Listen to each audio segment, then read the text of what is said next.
अचार गोश्त का नाम तो सुना होगा और बहुत बार खाया भी होगा। चलें आज आपको बनाना सिखाते हैं। अस्सलाम वालेकुम, आप पर सलामती हो। मुझे कहते हैं शेफ़ असद। आज मैं आपको बनाना सिखाऊंगा अचार गोश्त का मसाला और अचार गोश्त बनाने का तरीका। आपने बाज़ार से नहीं लेना कोई भी मसाला, आज मैं आपको आपके किचन में ही बनाना सिखाऊंगा। कुछ लोग अचार गोश्त बनाते हैं तो कहते हैं कि अचार डाल देते हैं तो कहते हैं अचार गोश्त हो गया। ऐसा नहीं है, क्योंकि ये बरसगीर की एक मशहूर डिश है। तो हम आपको बनाना सिखाते हैं। उसके लिए चाहिए मटन, साथ में हमें ऑनियन चाहिए होगा, हमें टमाटो चाहिए, इसके साथ हमें योगर्ट चाहिए, लेमन जूस चाहिए, जिंजर गार्लिक का पेस्ट चाहिए, ग्रीन चिली चाहिए और स्पाइसेस चाहिए। इसके ये मैंने सारे डिस्क्रिप्शन में प्रॉपर लिखे होंगे, आपने वहाँ से देख के इसका मसाला बनाना है। सबसे पहले हम इसके लिए बना लेते हैं इसका स्पाइसेस। आपको बिल्कुल आसान तरीके से बनाना सिखाऊंगा कि अचार गोश्त में जो अथेंटिक मसाले डलते हैं उसी तरह हम आपके किचन में जो चीज़ें मौजूद हैं उससे बनाना सिखाएंगे। ये प्रॉपर मसाले जो उनसे हैं ग्रामेजेस के साथ हमने लिखे होंगे डिस्क्रिप्शन में, आप ज़रूर वहाँ से वॉच कीजिएगा। और इसको आपने अच्छे तरीके से ग्राइंड कर लेना। देखिए माशाल्लाह बहुत मज़ेदार खुशबू आ रही है और कलर बिल्कुल अथेंटिक है जो आप बाज़ार से लेते हैं। आपने महंगा अचार गोश्त का मसाला बाज़ार से बिल्कुल भी नहीं लेना। अब हम आपको बताना सिखाएंगे कि इसमें कितना आपको ऐड करना है।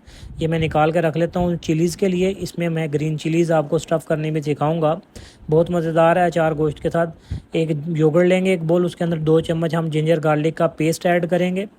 उसके अंदर हम ऐड करेंगे ये आपको जो अचार गोश्त मसाला है, आपने 3 चम्मच इसके अंदर आपने 3 पाव गोश्त के अंदर ऐड करने हैं जो आपने मसाला बना के रखा है।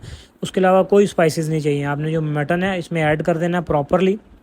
इसको आपने कोशिश करनी है कि मटन को अचार गोश्त के अंदर मिक्स करके आपने मैरिनेशन करके 3 घंटे 2 घंटे पहले रख लें तो ज़्यादा अच्छी बात होगी। कम से कम 45 मिनट लाजमी इसको दें। अब हम इसमें 2 लेमन जूस स्पून ऐड करेंगे। लेमन जूस आपने इस टाइम डालना है, पहले योगर्ट में ऐड नहीं करना, वरना फिर वो योगर्ट जो सा है वो बिल्कुल फुटफुटी हो जाएगा, अच्छा नहीं लगेगा। अब इसको हमने अच्छे तरीके से मिक्स कर लेते हैं और मिक्स करके इसको हम छोड़ देते हैं तकरीबन 45 मिनट्स के लिए। 45 मिनट बाद हम स्टार्ट करते हैं। अब एक पैन लेंगे, उसमें ऐड करेंगे ऑयल। आपने डालना है इसके अंदर 1 कप ऑयल 150 ml, और इसके अंदर 2 ऑनियन आपने डालने हैं और हल्की आंच पे आपने इसको गोल्डन करना है। इसने आपको तेज़ आंच पे आपने इसको बिल्कुल गोल्डन नहीं करना, सिर्फ आपने इसको कलर देना है, हल्का लाइट गोल्डन करना है, आपने जलाना नहीं है प्याज। एक चीज़ का ख़ास ख्याल रखना है। अब हम स्पाइसेस तैयार कर लेते हैं चिलीज़ के लिए। ये मुझे बहुत पसंद है। जब आप ये बनाएंगे 2 चम्मच आप अचार गोश्त मसाला लेंगे, उसके अंदर 2 टीस्पून आप लेमन जूस ऐड करेंगे। ये आपने लेमन जूस इसके अंदर 2 टीस्पून ऐड करने हैं। इससे बहुत मज़ेदार चिली स्टफ़ होती हैं, बहुत मज़ेदार ये बैटर बनता है, बिल्कुल आपको अचार का मज़ा आता है।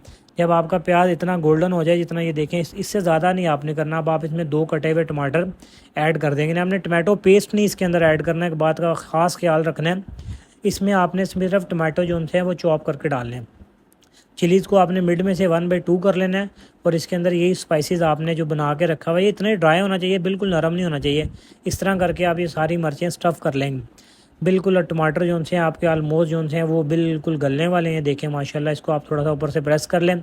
पानी क्योंकि टमाटोज़ में बहुत ज़्यादा होता है तो आपने कोशिश करनी है कि पानी नहीं इसमें ऐड करना। इसी तरह टमाटोज़ को आपने रेडी करना है। ये देखें माशाल्लाह माशाल्लाह कितना खूबसूरत कलर आया ग्रेवी का। अब हम इसमें जो हमारा ये बना हुआ बैटर है, मटन जो स्टफ़ करके रखा हुआ है हमने मैरिनेट करके, इसमें ऐड कर देंगे। थोड़ा सा पानी ऐड करेंगे क्योंकि हमने इसे प्रेशर नहीं लगाया। तो इसके अंदर आपको ये देखें माशाल्लाह, जब इसकी भुनाई करनी है आपने हल्की सी बाद में स्टार्ट करनी है। जब इसको बिल्कुल बॉयल आने लग जाए तो आपने इसको हल्के से पकने देना है और आपको कोशिश करना है इसको आपने 40-45 मिनट्स के लिए दम लगा देना है। मिलते हैं 45 मिनट बाद। ऑलमोस्ट 45 मिनट्स हो चुके हैं और मटन भी हमारा यकीनन डन हो चुका होगा। आपको पता होगा कि आपके जो इलाके से मटन मिलता है वो कितनी देर में डन होता है। मेरा 45 मिनट्स में डन हो जाता है विदाउट कुकर। ये देखें माशाल्लाह बिल्कुल गल गया, इससे ज़्यादा नहीं आपने इसको गलाना, बुनाई में भी ये रेडी होगा। ये देखें माशाल्लाह माशाल्लाह क्या खूबसूरत कलर आया है इसका।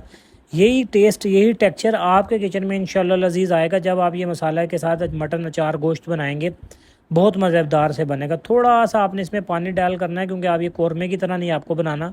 अचार गोश्त कौरमे से थोड़ा सा थिक होता है और कढ़ाई से थोड़ा सा लिक्विड होता है।